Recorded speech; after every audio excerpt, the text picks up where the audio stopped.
Welcome back to another edition of the Night Report podcast. I'm your host, Mike Broadbent. Joining me once again, my co-host Richie O'Leary and Alec Krauthamel. Guys, lots of news items to discuss today. Rutgers basketball has its first commitment in the transfer portal class in Darren Buchanan Jr., the former George Washington shooting small forward. We'll get into what he brings to the team. He's got 2 years of eligibility. Rutgers Lacrosse had a program-defining win this past weekend over number 2 Maryland. It's the first time that Rutgers has beaten Maryland since the 80s.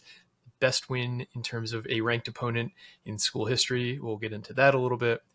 Women's hoops has some more additions and a subtraction that Alec will get into. And it sounds like there's a commitment on the horizon for Rutgers wrestling as well. So a lot of topics to cover. Before we get into any of that, this podcast is presented to you once again by BetOnline. BetOnline is the world's most trusted betting platform and your number one source for online betting. The Final Four is upon us, and BetOnline has more ways to stay in on the action. The latest odds, news, and scores, even live in-game betting while the games are being played. With the largest selection of odds on everything from college basketball to Major League Baseball, NHL, and UFC, and even the Kentucky Derby and NFL futures betting are ready for you to bet right now. In between games, you could head over to the BetOnline Casino with all of the top Vegas-style games, including poker and live casino games. BetOnline, the game starts here. Okay, so we've been waiting for weeks now for the first commitment to the portal class for Rutgers basketball, and finally we got it. This is one that seemed almost inevitable since he entered the portal for a few reasons. Darren Buchanan was recruited heavily by Rutgers out of high school 3 years ago.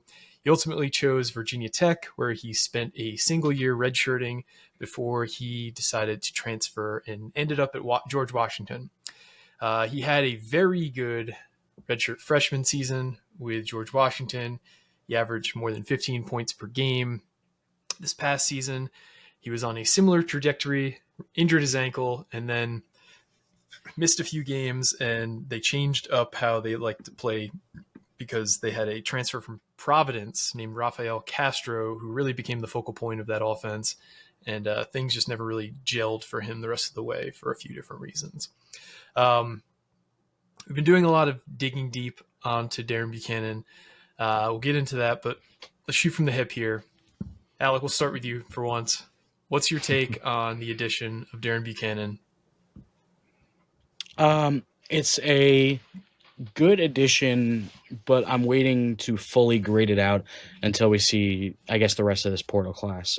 It does seem like the first step towards getting back to what Pikel knows and what has worked for him in a lot of size at the wing, a lot of driving, size, rebounding. He's a very good rebounder. The defense is still kind of developing, but we've seen him really work with a lot of these guys with a lot of length, wings, that kind of thing, and made it work on defense. The shooting is definitely concerning when it comes to obviously he struggled this year. He wasn't great as a redshirt freshman either, but he was better. But 17% on, I believe, 40 attempts. Definitely a bit of a troubling number. But the reason why I say that I'm holding out to fully grade it, which does seem like a bit of a cop-out until we see the rest of the portal classes, if this is one of, so let's say 4 other editions of his caliber, maybe one or two that are a bit better, something like that, I'll feel better about it. If this is the centerpiece of the class, not so much. But I do think this is a step towards getting back to what the program knows and knows how to develop and things like that. So I guess it's solid in that regard. And they also beat out, I believe, Mississippi State was also battling for him. So it's good to beat out an SEC team. So I guess we'll have to wait and see how the rest of the portal class kind of goes out.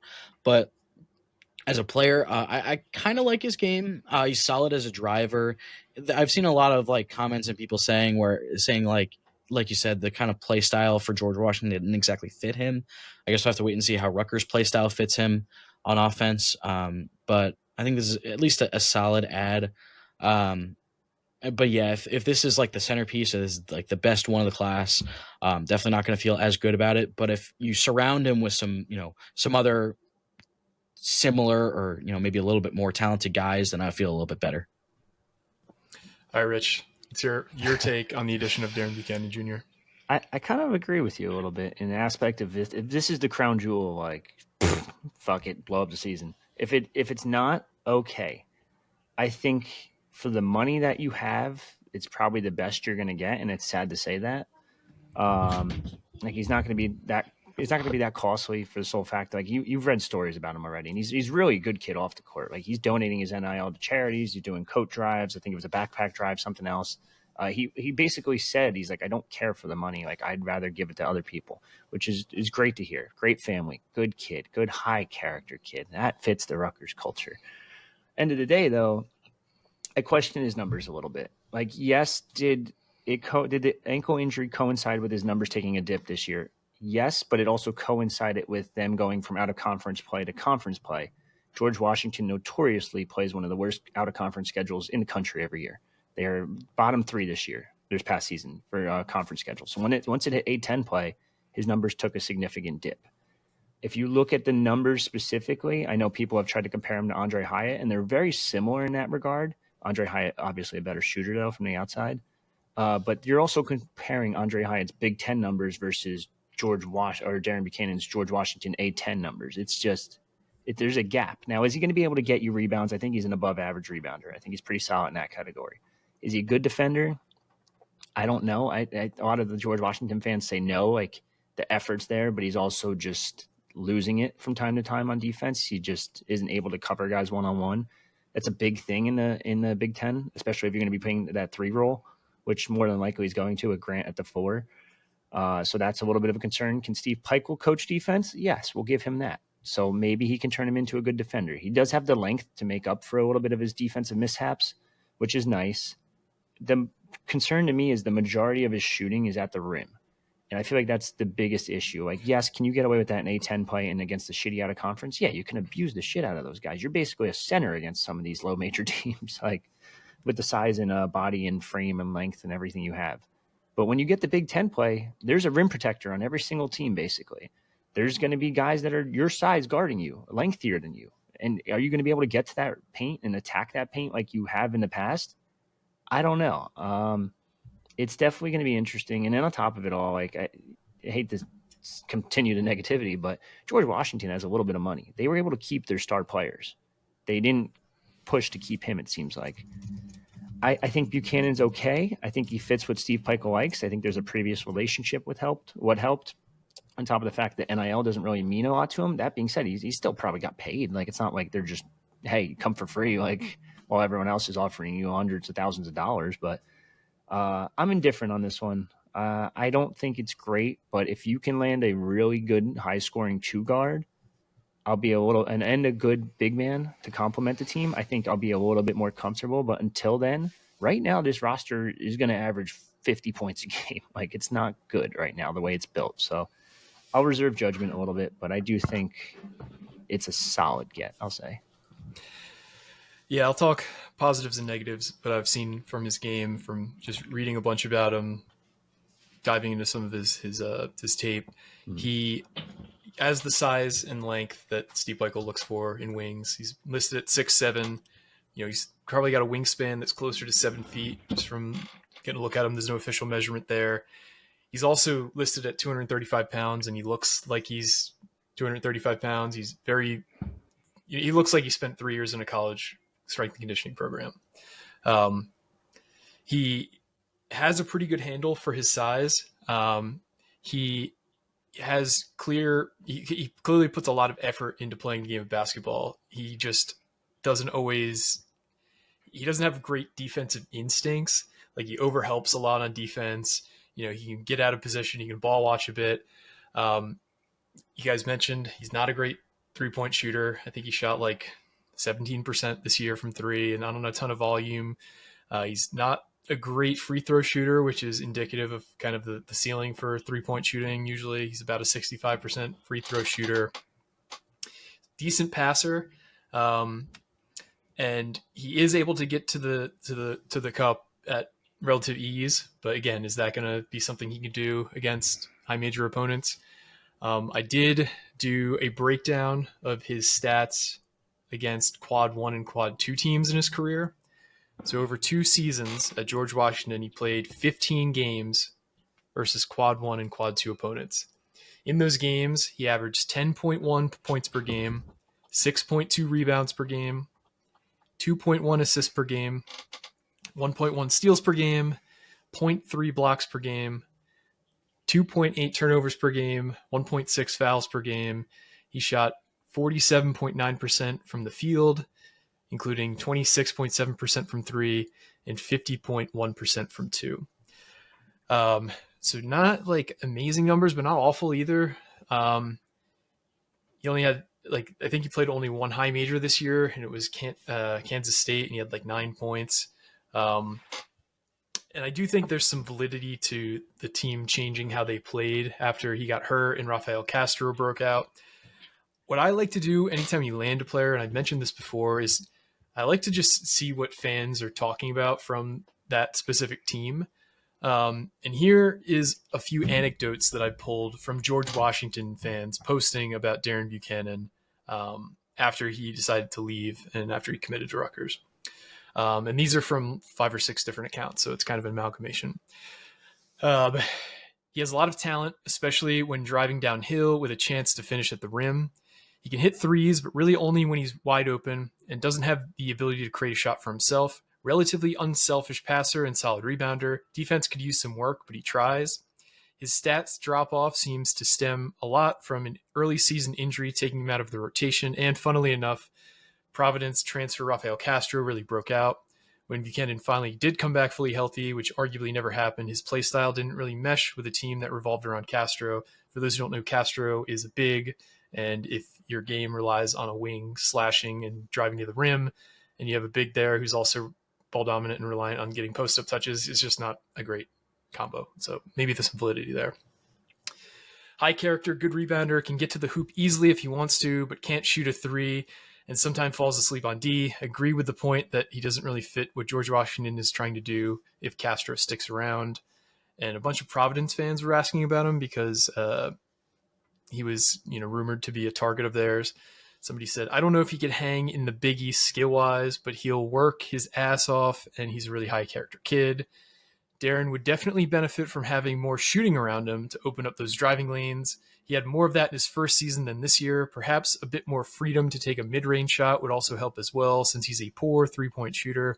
George Washington was 10th nationally in shot quality's rim and three metric this year, which really limited Buchanan's abilities a lot. He was essentially useless if he wasn't finishing in traffic down low this year, and as a result, since the and three is missing from his game, he didn't have the same results as his freshman season. So those are just some anecdotes from George Washington fans. I think it's helpful to kind of take all that with a grain of salt. He's moving up a level, learning a new system. We've seen how tough it is to adapt to Steve Pikiell's defense, and I think we have all kind of learned to maybe temper expectations with players that have added to the program recently. Was there anything else either of you guys saw about Buchanan, or something you watched or read that you thought was noteworthy? Rich, I'll start with you. I mean, when you say surround him with shooters, I just kind of giggle. Yeah. Don't have any shooters, so that's a problem in its own right. I do think he can finish around the rim pretty easily. It doesn't have a great passing ability, which kind of scares me a little bit too. There's 1 or 2 clips in that highlight tape that I watched that he has some nice passes down low to either a backdoor cut or something else, or just any man cutting basically. But for the most part, they're a very turnover heavy team, which is concerning. The lack of, I know he gives effort, which is nice. It's the defense that concerns me a little bit too, because it's like a 3 and D without a 3 and D.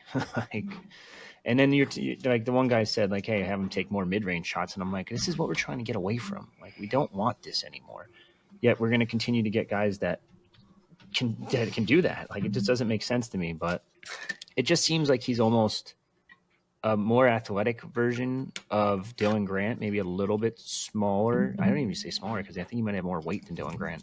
But Dylan Grant has a little bit more height, maybe a little bit more length. But either way, it just seems like these are kind of 2 very similar players out there. They're not going to get you, maybe once in a while they'll get you double digits, but for the most part, 8 points per game for each of them, maybe. And go from there. And then you have 2 solid rebounders. You're just going to be very dependent on your guards to score, your big man to score. And we saw what happens when you have a big man dependent offense. It doesn't really work when they had Cliff 2 years ago. Then we're going to see what they can do if they can even land a combo guard that can really score at will. And then if he's the only guy that can score, it's basically the Cam Spencer team. So we're just kind of definition of insanity at this point. Just keep trying the same thing. Eventually it might work, but I don't know. I don't think he's bad. I think he's solid. I think it's an okay piece. It's really dependent on how this portal class fills out. Yeah, like I said, and like Richie said, if he is the centerpiece, then not so good. But if you surround him with some other talented pieces, this could be, a solid portal class to build for this season. And yeah, it is funny when you think, when you describe a player, if you surround him with shooters, then he could really thrive. Which, when you think Rutgers, people have been saying that for a few years now with Rutgers. You surround him with shooters, and it'll be much better on offense. And we've seen that they've tried that, and it hasn't worked, particularly last year. But yeah, I think it's an all right ad. One thing I'm surprised Rafael Castro didn't enter the portal. I mean, he had a really good year at George Washington. He's from New Jersey, went to Dover High School, but I mean that's just a little side. But yeah, it's a interesting addition to start off the portal class. It took a long time. I know all three of us were getting a little frustrated, but they're on the board. So there's a lot of ways you can overfit data to make things look the way you want it to. A lot of people are very high on Buchanan after his freshman year, rightfully so. A lot of NBA draft talk about him, possibly for the 25 or 26 draft. I think some of that has died down. I thought this was a very interesting poll. There's a thread on Twitter by KJ Hoops talking about Darren Buchanan after the 23-24 season as an underrated potential draft pick, and he goes into some metrics. This one really stood out to me. He said Darren's mix of rim pressure, passing, and free throw drawing as a freshman is very rare. Since 2008, only 7 other freshmen have had an assist rate of 15% or higher, 180 attempts or more at the rim while shooting 60% or higher at the rim, and 180 or more attempts from the free throw line. The other 7 were top 5 picks, and I'll show you who they are. So it was Zion, it was RJ Barrett, Ben Simmons, Paolo Banchero, John Wall, De'Aaron Fox, Darren Buchanan. Now, that doesn't mean he's going to be a top 5 pick, nor does it mean he's going to be drafted at all. But I think if similar how we were talking about, if we can kind of pick up where Kirk Soraka left off with Ethan Kaliak-Manis after his freshman season and the progression we saw and how it fell off after his sophomore year, if we can pick up Darren Buchanan's progression from where he started as a redshirt freshman, kind of the beginning of last year, and pick up from there rather than pick up how he ended his sophomore season, I do think that there's some legit upside there. Again, do not think he's going to be a first round draft pick, but I do think that he has some skills that could benefit Rutgers in a big way, assuming that he's able to pick up where he left off after his freshman year.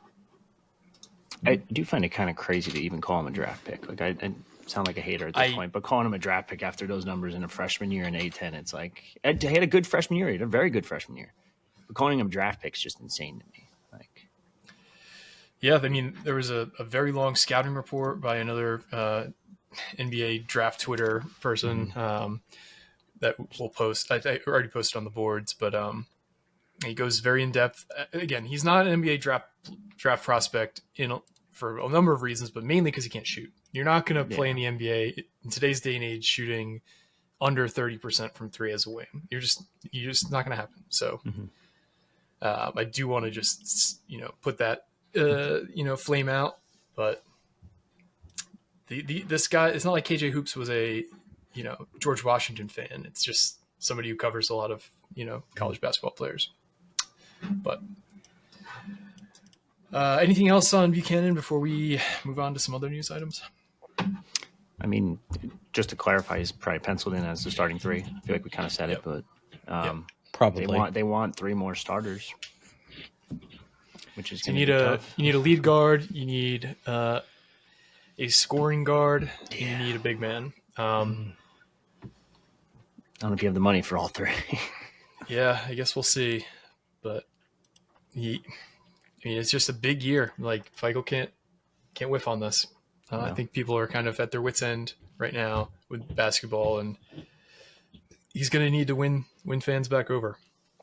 Yeah, it's unfortunate. I mean, out of all the names, I don't know if are we shifting away from basketball? Are we staying with basketball? No, we can shift away.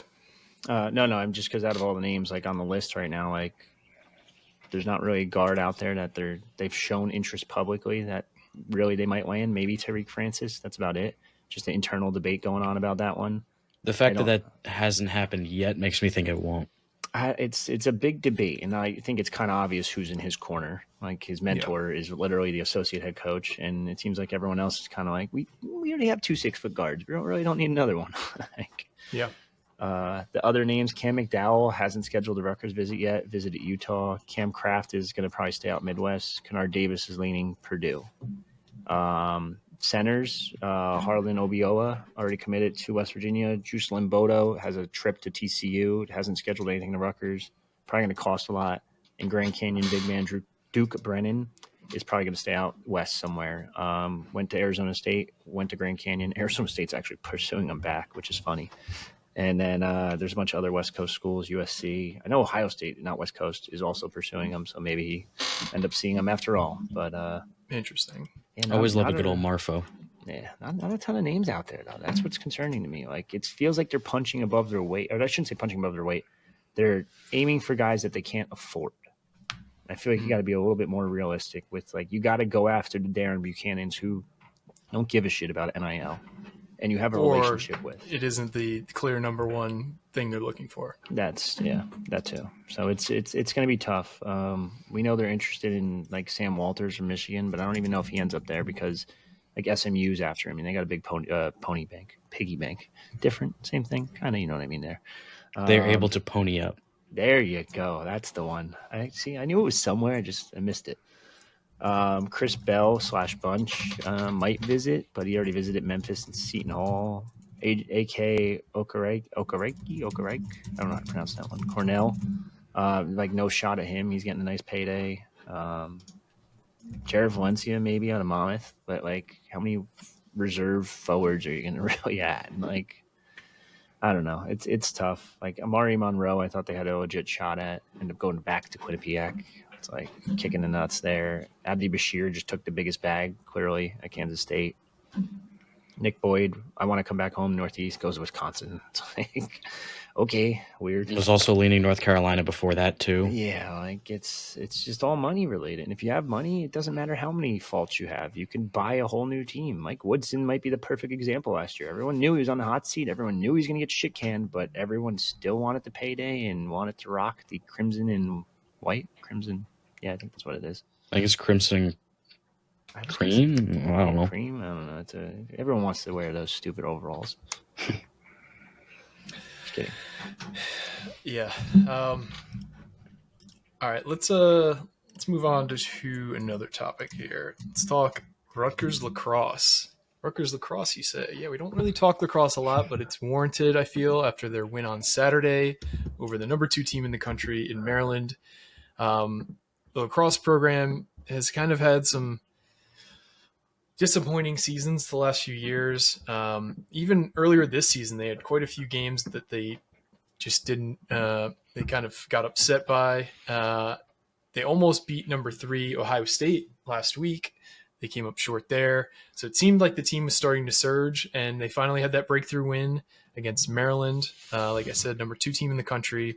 The goaltender for Rutgers lacrosse had the game of his life. He scored a goal in the game as well, which for those who don't follow, lacrosse is very rare. Basically, Maryland was running like essentially, they had an empty net and he scooped it and yeeted it 80 yards down the field to score. I don't know who of you guys pays attention more to lacrosse. I'm going to assume it's Alec. So Alec, do you have any anecdotes about the big win for Rutgers lacrosse on Saturday? I don't really pay attention to lacrosse as much. I saw that they were up and I started watching the game, and I saw the goal. Fake fan. But Carden Stoller, the goalkeeper, was named National Player of the Week Wow. after that performance.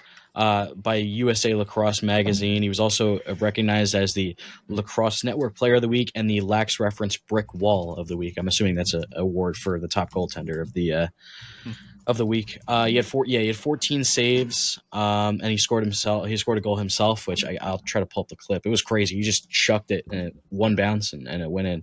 It was pretty crazy. And then biggest win in program history. I mean, that's pretty much all there is to it. Really big win. I think they lost to Stony Brook earlier on in the year. I think they're close to locking up an NCAA tournament berth. I mean, I'm not entirely sure how it all works in lacrosse, but it looks like they should be. If they don't like lose out the season, they should feel solid about it. Very tough to get into the MCL. There's only a handful of I think it's like 16 or 12 total. Like yeah, 12 or 16 teams total. They do have a chance to make some impact wins the last part of the season. They have a game on Sunday against 14th ranked Michigan, and they follow that up on Friday the 18th on the road at number 8 Penn State, and then the Big Ten tournaments after that. So yeah. Here's the goal, by the way. Let me know if it's like blasting volume. Nope. That's good. Stoller looking across the field and scores!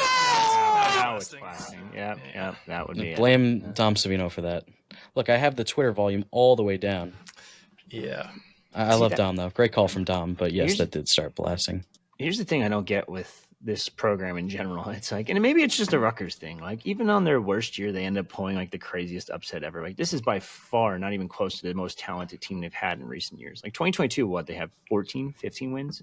They're in the NCAA semifinals. Yeah, or Final Four. And I was there. Like, they just, and that year they didn't beat Maryland. And then it's like this year, the year where they're 6-6, lost to Stony Brook, lost to Army, lost to UMass, lost to St. Joe's. Mind you, Army and UMass are ranked, I think, or were ranked. But you lose to St. Joe's and Stony Brook, and then you just defeat Maryland, and it's like, make it make sense, man. That's what you gotta love about sports. Little parody here and there. Yeah, no. Congrats to them, and hopefully they can continue this momentum to hopefully maybe get an NCAA berth this year. Yeah. Alec, you've been a bit of a newsbreaker on the women's basketball front. Tell us about what's going on with the women's basketball team in the portal right now. Yes, so since the last time we recorded, they've made 2 additions and then lost a player in the portal. The one I teased about last episode, that was former Boston College guard Kayla Ivey. She was their point guard. Played with JoJo Lacey for 4 years at Boston College. She has 1 year left. From a COVID year and a medical redshirt. So this is her 6th year. 5 of them before that were at Boston College. Her numbers don't jump off the page at you. She averaged, in her 4-year career, she's averaged 4 points, a rebound and a half, and 4 assists. Let's see, last season, let's see if I can find it. Her last season stats. I don't see it. Oh, well. So either way, she's a very solid point guard. She got put in the starting lineup the last 2 seasons, and that was when she kind of broke out. Didn't have the best scoring numbers. I think it was around like 5 points a game last year, but she had 5 assists per game, and she's ranked in the top 5. She's led the ACC and ranked in the top 5 nationally in assist-to-turnover ratio in the last 2 years. And especially considering Rutgers has lost 3 guards to the transfer portal now, they need someone who can kind of run the floor, run the offense, things like that. So I think this is a solid addition. I think they still need more scoring. Because you're losing, I think, all 6 now of your top 6 points per game leaders from last year. Let me just make sure that that's right. 1, 2, 3, 4, 5. Yeah, top 6 points per game leaders are all gone from last year. They're returning a combined 13.6 points per game from last year. So they need scoring options. I already talked about Faith Blackstone before. She's probably going to be one of those main scorers. And then the other addition, which just broke today by yours truly, the other one was a forward, a much-needed forward, front court depth. Yassine Ndiaye, I think is how you say it. She's a forward from UNC Greensboro. She'll have 2 years of eligibility. She's a junior this year. From Senegal, she averaged 2.4 points, 2.7 rebounds, and 0.7 blocks a game.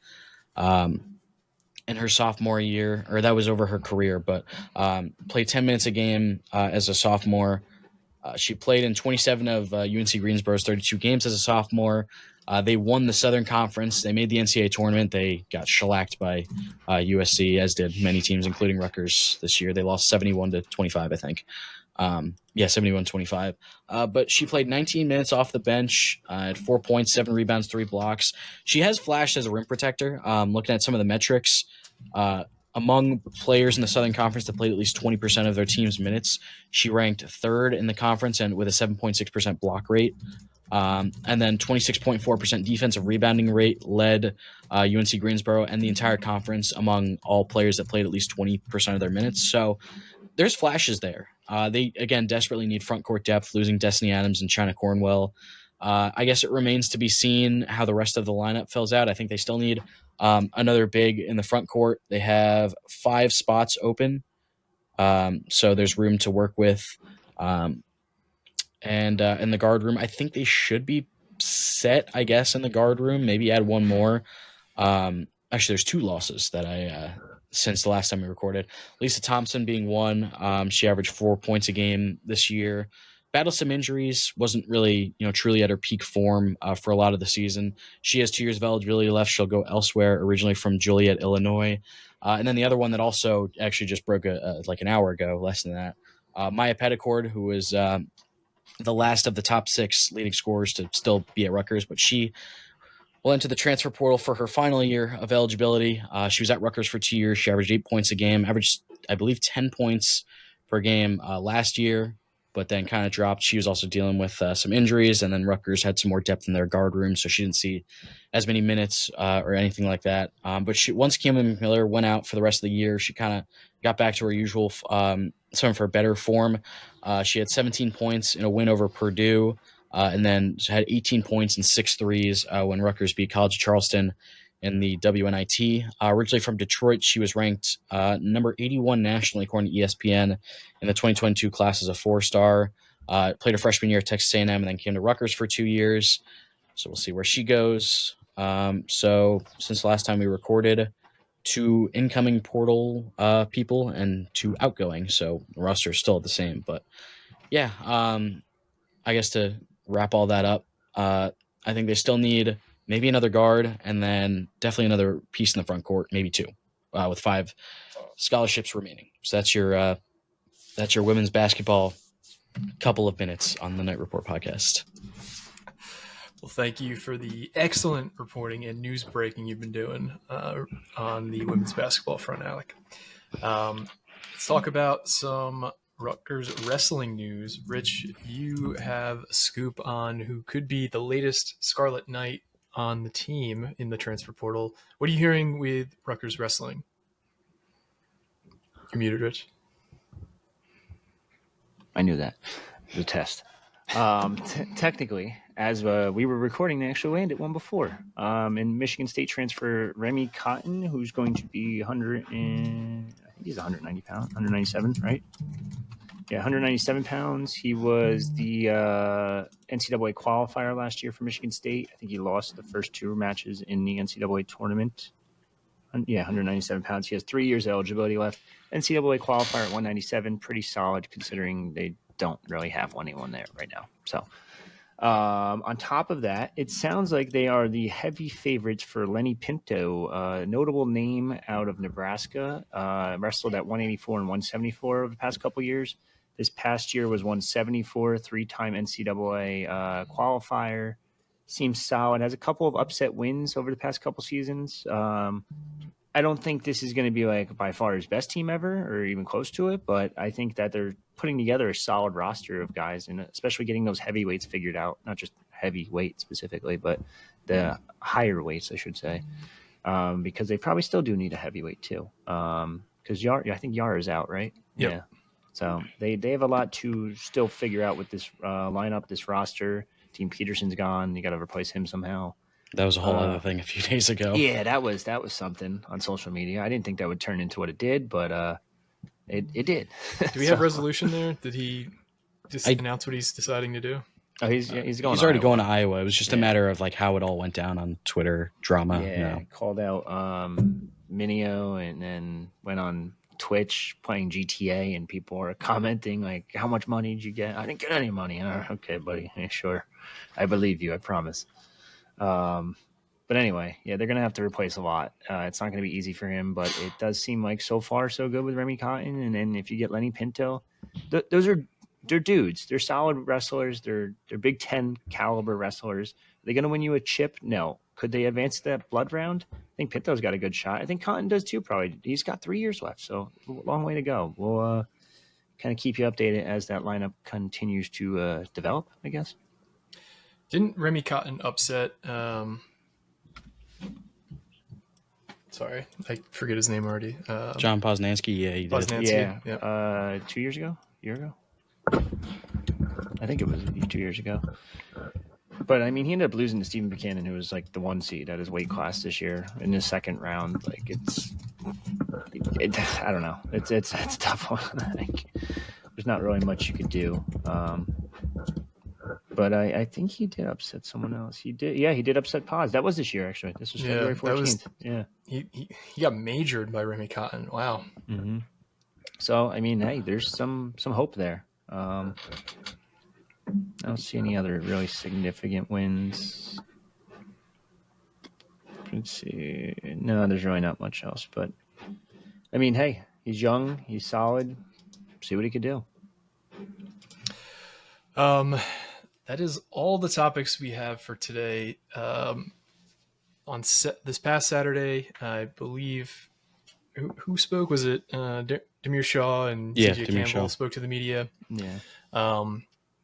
Today, Colin Farrell and who else is scheduled to speak to the media, player-wise? Colin Farrell's today. That will be on our YouTube channel momentarily. If you're listening to this, it's probably already up. Who else is there? There's one more. Was there a player today? Yes, it was Doug Blue EY for us. Okay. Because smart people requested them.